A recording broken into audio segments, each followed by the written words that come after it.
মুসা আলাইহিস সালামের মুজিজা দেখে কিভাবে জাদুকররা ঈমান এনেছিল। একদিন মুসা আলাইহিস সালাম ফেরাউনের দরবারে ইসলামের দাওয়াত নিয়ে গেলেন।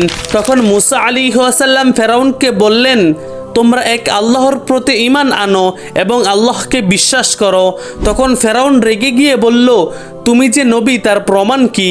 তখন মুসা আলাইহিস সালাম হাতের লাঠি মাটিতে ফেললেন, সাথে সাথেই বিশাল সাপে পরিণত হলো। এ দেখে ফেরাউন একটুও বিচলিত হলেন না। সে আরও দেশের সমস্ত সেরা জাদুকরদেরকে খবর দিয়ে আনলেন মুসার সাথে প্রতিযোগিতা করার জন্য। প্রতিযোগিতা শুরু হলো। জাদুকররা যখন দড়ি ও লাঠি মাটির মধ্যে ছুড়ে দিল, তখন সেগুলো সাপের মতো নড়তে লাগলো।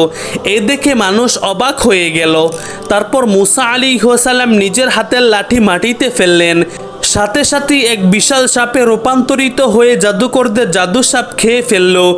জাদুকররা বুঝে গেল এটা কোনো জাদু নয়, এটা আল্লাহর অলৌকিক মুজিজা। তৎক্ষণাৎ জাদুকররা সেজদায় লুটিয়ে পড়ল এবং এক আল্লাহর প্রতি ঈমান আনলো।